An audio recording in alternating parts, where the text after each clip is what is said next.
പോയി ഒളിച്ചിക്കാനും അവർ. Sir, I think this side. Yes, go there.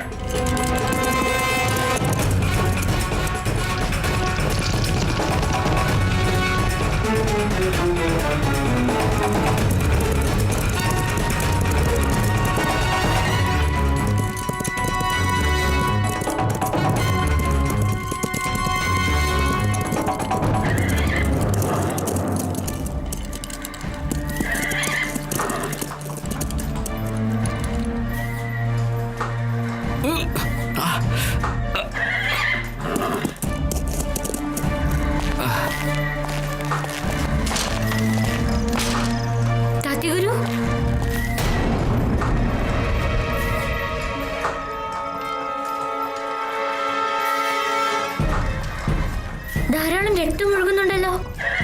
സാരമില്ല മോളെ, ചെറിയൊരു മുറിവല്ലേ. ഇല്ല താത്തിഗുരു, ഞാനൊന്ന് നോക്കട്ടെ. എന്റെ ദൈവമേ, അങ്ങക്ക് വെടിയേറ്റിരിക്കുകയാണ്. നല്ല ആഴത്തിൽ തന്നെ മുറിവേറ്റിട്ടുണ്ട്. മോളെ ഇങ്ങോട്ട് നോക്ക. ഒരു സൈനികന്റെ എല്ലാ മുറിവുകളും അയാൾക്ക് ജ്വലിക്കുന്ന അഗ്നിയാണ്.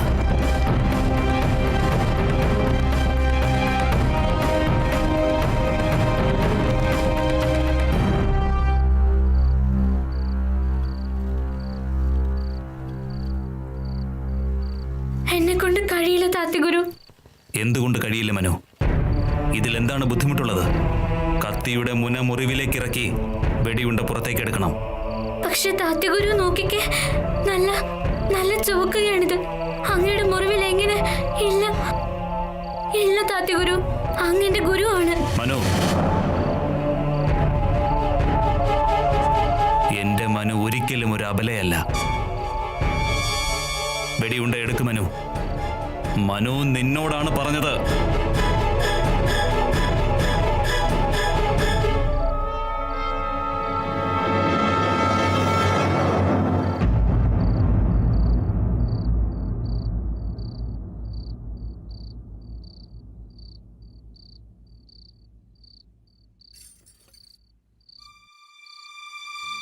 മനു,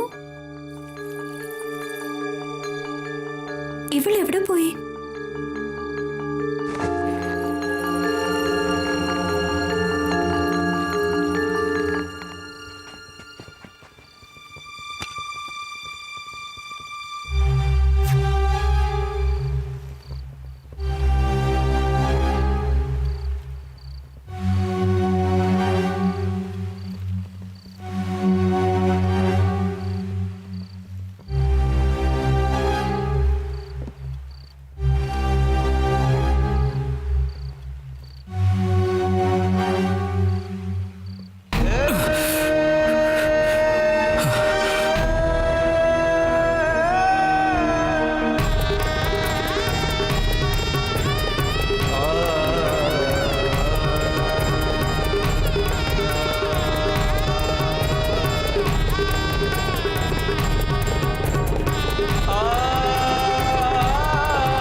സബാഷ് മനു. മനു, മനു എവിടെ പോയി? കൊട്ടാരം മുഴുവൻ അന്വേഷിച്ചു, ഒരിടത്തും കാണുന്നില്ല. ഉറപ്പായിട്ടും അവൾ കൊട്ടാരത്തിന് പുറത്തു പോയിട്ടുണ്ടാവും.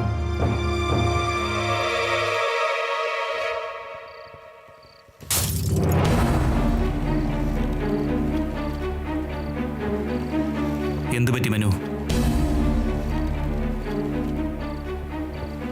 ഇനി ഈ ക്രാന്തിഗുരു മരിക്കണം താത്തിഗുരു.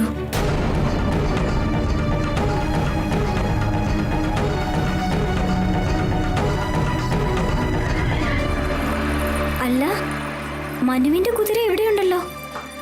അതായത് മനു കൊട്ടാരത്തിൽ നിന്നും പുറത്തു പോയിട്ടില്ല. പിന്നെ പിന്നെ അവൾ എവിടെ പോയിട്ടുണ്ടാവും?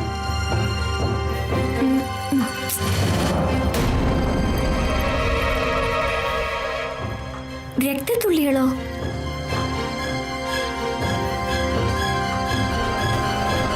നീ ഇതെന്തൊക്കെയാണ് പറയുന്നത് മനു? അതെ താത്തിഗുരു, ഈ ക്രാന്തിഗുരു കാരണം മലൻ ബാബയെ തൂക്കിലേറ്റാനായി കൊണ്ടുപോയി.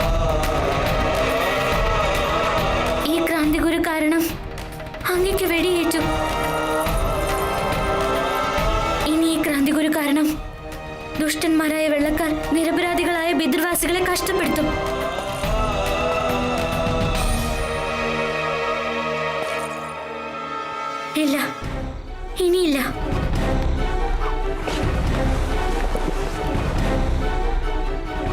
മനു, നിൽക്ക്.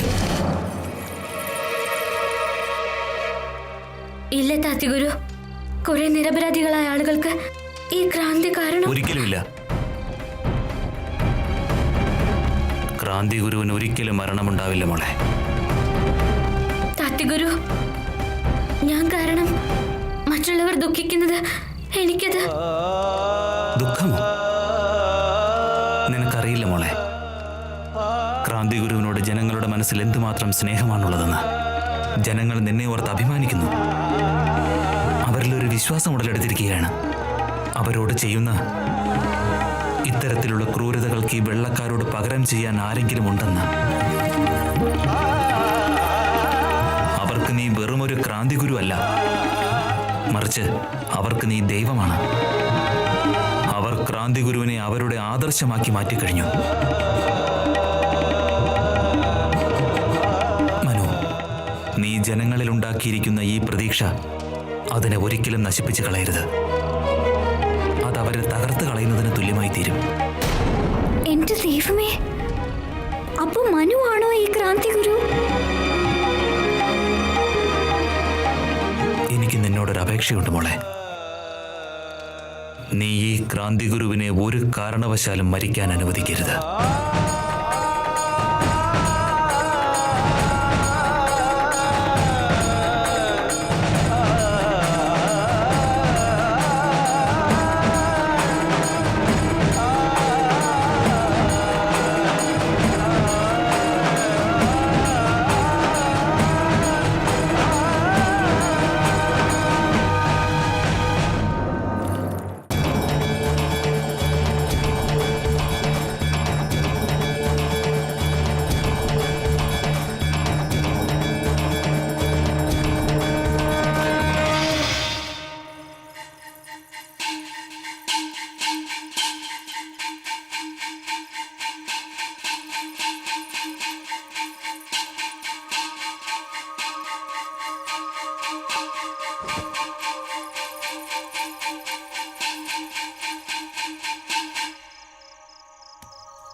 നീ ജനങ്ങളിൽ ഉണ്ടാക്കിയിരിക്കുന്ന ഈ പ്രതീക്ഷ അതിനെ ഒരിക്കലും നശിപ്പിച്ചു കളയരുത്. അത് അവരെ തകർത്ത് കളയുന്നതിന് തുല്യമായി തീരും. എനിക്ക് നിന്നോടൊരു അപേക്ഷയുണ്ട് മോളെ. നീ ഈ ക്രാന്തി ഗുരുവിനെ ഒരു കാരണവശാലും മരിക്കാൻ അനുവദിക്കരുത്.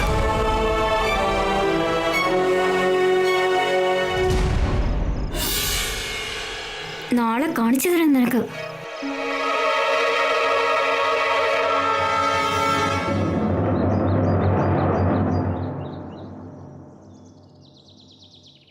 ഗുരുർ ബ്രഹ്മ ഗുരുർ വിഷ്ണു ഗുരുർദേവോ മഹേശ്വര ഗുരുർ സാക്ഷാൽ പരബ്രഹ്മ. ഓം ശ്രീ ഗുരുവേ നമഃ.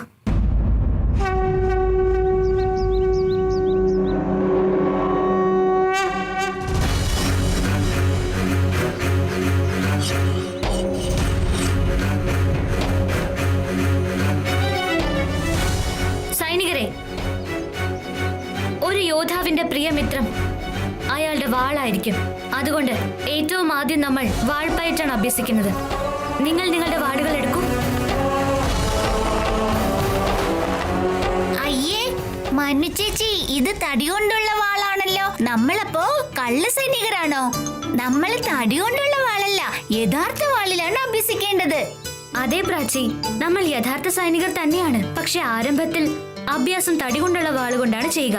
എപ്പോൾ നീ പൂർണ്ണമായും വിദ്യ അഭ്യസിക്കുന്നുവോ അപ്പോൾ മുതൽ യഥാർത്ഥ വാളുകൊണ്ട് അഭ്യസിക്കും. സത്യാണോ മനു ചേച്ചി? അതെ പ്രാച്ചി. ഇനി ഞാൻ എങ്ങനെയാണോ ചെയ്യുന്നത് അതുപോലെ നിങ്ങൾ എല്ലാവരും ചെയ്യണം. നിങ്ങളുടെ വാളുകൾ നിങ്ങൾ തലയുടെ മുകളിലേക്ക് പിടിക്കൂ. ഇതുപോലെ വളരെ നന്നായിട്ടുണ്ട്. എന്നിട്ട് ഇങ്ങനെ വാൾ വീശണം. സൂക്ഷിച്ച്. നന്നായിട്ടുണ്ട്. ഇനി നമ്മൾ ആത്മരക്ഷ പഠിക്കും. എന്റെ തലയുടെ മുകളിൽ വാൾ വീശി നോക്കൂ. ഇങ്ങനെയാണ് തലയ്ക്ക് മുകളിലേക്ക് വീശുന്ന വാൾ തടയുന്നത്. ഇനി വലതുവശത്തേക്ക്. ഇങ്ങനെ വലതുവശത്തേക്കുള്ള ആക്രമണം തടയണം. ഇനി ഇടതുവശത്തേക്ക്. ഈ രീതിയിലാണ് ആക്രമണങ്ങൾ തടയേണ്ടത്. ഇനി ഇതൊക്കെ നിങ്ങൾ ചെയ്ത് കാണിക്കൂ. സൂക്ഷിച്ച് പ്രാച്ചി, സൂക്ഷിച്ച്. നിന്റെ ദേഹത്ത് കൊള്ളാൻ പാടില്ല. ഇതുപോലെ കൊള്ളാം.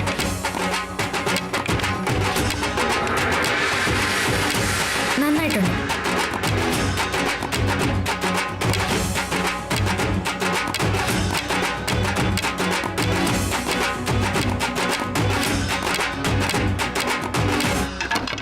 ഇതെന്താ പ്രാച്ചി? മനു ചേച്ചി ഞാൻ ക്ഷീണിച്ചു. സൈനികർ ഒരിക്കലും ക്ഷീണിക്കില്ല പ്രാച്ചി, മനസ്സിലായോ? ആ മനസ്സിലായി. നല്ല കുട്ടി.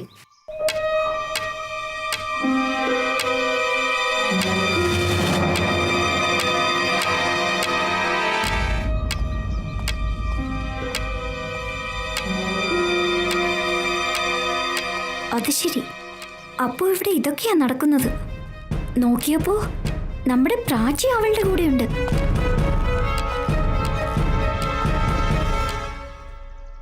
എന്തു ചേച്ചി? ചേച്ചി എന്തിനാ വിളിച്ചിരിക്കുന്നത്? വരൂ, ചേച്ചിയും വന്ന് നമ്മോടൊപ്പം രാമലീല അഭ്യസിക്കൂ.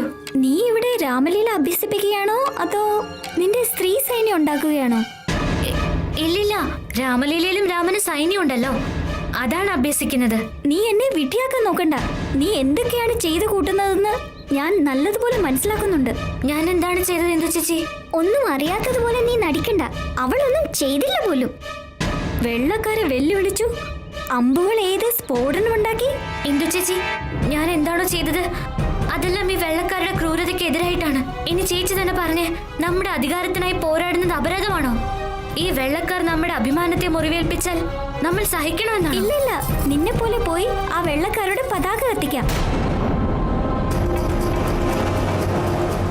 നീ കമ്മീഷണറുടെ വീട്ടിൽ നിന്നും സ്വർണ്ണ നാണയം മോഷ്ടിച്ച് അച്ഛന്റെ ഖജനാവിൽ വച്ചതിന് കാരണം ആ വെള്ളക്കാർ അച്ഛനെ സംശയിക്കാനല്ലേ? ഇല്ല ഇല്ല ഇന്ദു ചേച്ചി, അത് ക്രാന്തി ഗുരുവാണ് ചെയ്തത്. നീ മിണ്ടരുത്. ഇവളാണ് ക്രാന്തി ഗുരു.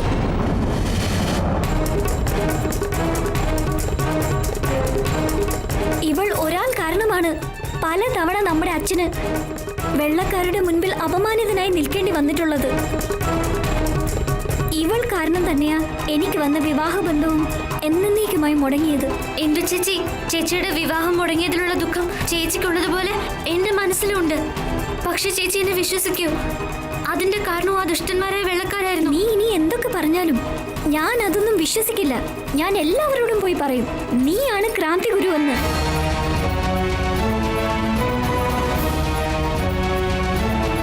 ഇന്ദു ചേച്ചി. എന്താ? എന്റെ നല്ല ചേച്ചിയല്ലേ, ആരോട് പറയല്ലേ? ഞാൻ പറയും. ഇന്ദു ചേച്ചി, ഇന്ദു ചേച്ചി, ഇന്ദു ചേച്ചി, ഞാൻ പറയുന്ന ഒന്ന് കേൾക്ക്.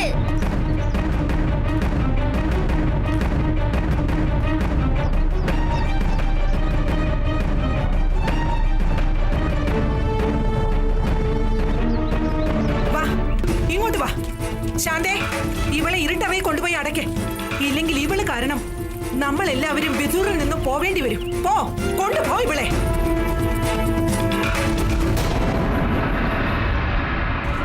ഗുരു, എന്നോട് അങ്ങ് ക്ഷമിച്ചാലും എനിക്ക് അങ്ങയുടെ സ്വപ്നം സഫലാക്കാൻ കഴിയില്ല. ശാന്തേ, കൊണ്ടുപോ ഇവളെ. വാ ഇങ്ങോട്ട്. പോയ്ക്കോ.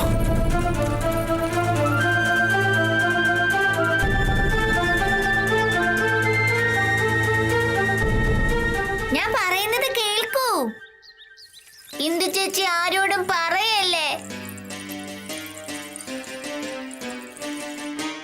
എന്റെ പൊന്നു ചേച്ചിയല്ലേ, ആരോടും പറയല്ലേ. എന്റെ പാവക്കുട്ടികൾ മുഴുവൻ തരാം. പക്ഷേ മനു ചേച്ചിയെ കുറിച്ച് പരാതി പറയരുത്. ആദി സാഹിബ് നല്ല അടി കൊടുക്കും. ഞാൻ മനുവിനെ കൊട്ടാരത്തിൽ നിന്ന് പുറത്താക്കിയിരിക്കും.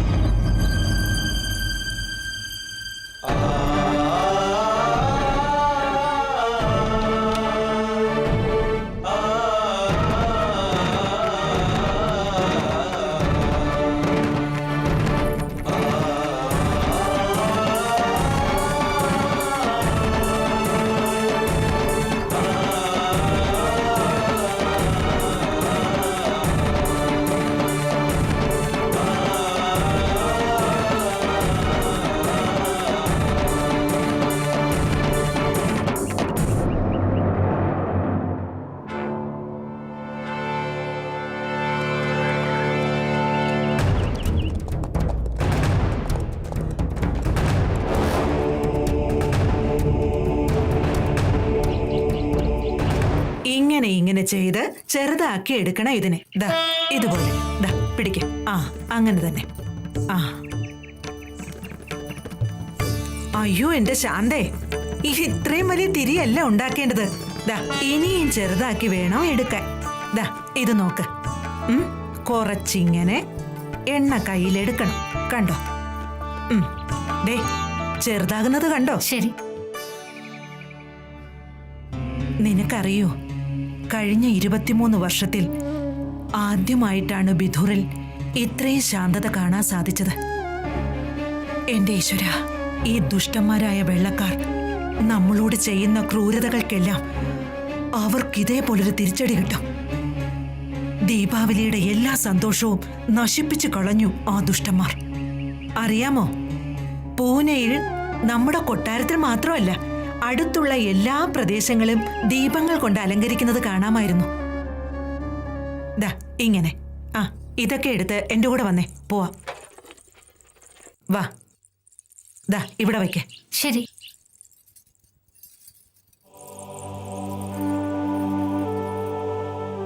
അജി സാഹിബ്, ഞങ്ങൾ കൊട്ടാരത്തിലെ എല്ലാ ഭാഗങ്ങളിലും ദീപം തെളിയിക്കട്ടെ. മനസ്സിൽ ഇരുട്ട് നിറഞ്ഞിരിക്കുകയല്ലേ, അതുകൊണ്ട് ദീപത്തിന്റെ വെളിച്ചം പോലും അണയുന്നതായി തോന്നുന്നു ശാന്തേ.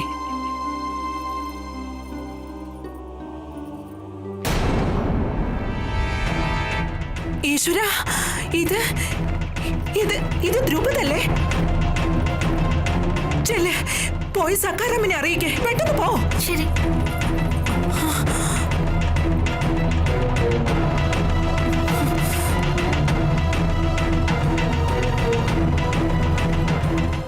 ധ്രുപദ്, അഴിച്ചിറക്കുക.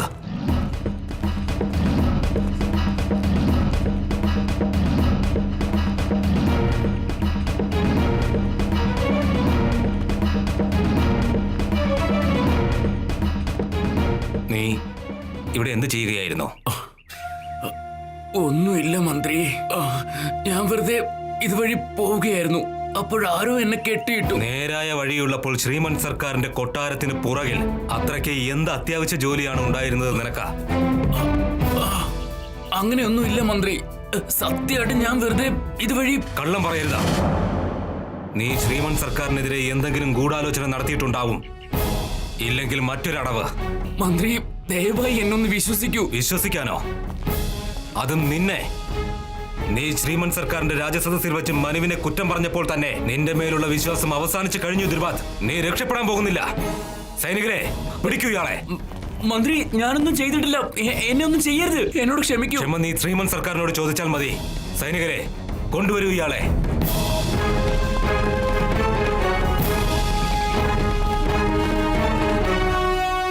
നമ്മുടെ പിൻവാതിലിൽ തലകീഴായി കെട്ടിയിരുന്നു. എനിക്ക് ഭയമാകുന്നു ശ്രീമന്ത്. ഇത് ചിലപ്പോ വെള്ളക്കാരുടെ അടവാണെങ്കിലോ? പക്ഷേ ഇപ്രകാരം നമ്മുടെ കൊട്ടാരത്തിന്റെ പുറകിൽ കെട്ടിത്തൂക്കുന്നതുകൊണ്ട് ഈ വെള്ളക്കാർക്ക് എന്ത് നേട്ടം ലഭിക്കാനാണ്? ശ്രീമൻ സർക്കാർ, അയാളുടെ പേര് ധ്രുപദ് എന്നാണ്. ആചാര്യൻ വാദരായന്റെ ശിഷ്യനാണ് അയാൾ. ദുർഗാ പൂജയുടെ അന്ന് ഈ ധ്രുപദാണ് പ്രശ്നമുണ്ടാക്കിയത്. അത് ശരി. പക്ഷെ നമ്മുടെ കൊട്ടാരവാതിലിൽ സഖാറാം, നമ്മുടെ കൊട്ടാരത്തിന്റെ പുറത്ത് എന്താണ് നടക്കുന്നത്? ശ്രീമൻ സർക്കാർ, ആ കാഴ്ച കണ്ടപ്പോൾ അങ്ങയുടെ ഈ സേവകനും ആശ്ചര്യചകിതനായി പോയി. ഏതോ ധൈര്യശാലിയായ വ്യക്തി അങ്ങയോട് വളരെ ബഹുമാനവും ഭക്തിയും വച്ച് പുലർത്തുകയാണ്. അയാൾ ആ നീചനായ ദ്രുപദിനെ തലകീഴായി കെട്ടിത്തൂക്കി.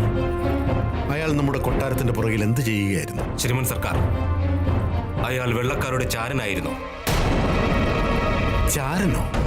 അതെ ശ്രീമൻ സർക്കാർ. ഒരു ദിവസം ആ ദുഷ്ടനായ മാൻസൻ അയാൾക്കൊപ്പം സാക്ഷി പറയാൻ ശ്രീമൻ സർക്കാരിന്റെ സമക്ഷം കൊണ്ടുവന്നില്ലേ? ഈ സേവകന്റെ ദൃഷ്ടി അന്ന് മുതൽക്ക് തന്നെ അയാളിലുണ്ട്. അതുപോലെ തന്നെ ഞാൻ പലതവണ ഈ നീചനായ ദ്രുപദിനെ കമ്മീഷണറിയിൽ പോകുന്നതായിട്ടും മാൻസന്റെ ബംഗ്ലാവിൽ പോകുന്നതായിട്ടും കണ്ടിട്ടുണ്ട്.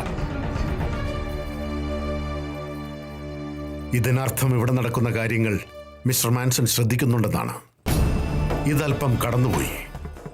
നാം ഇത് സഹിക്കില്ല.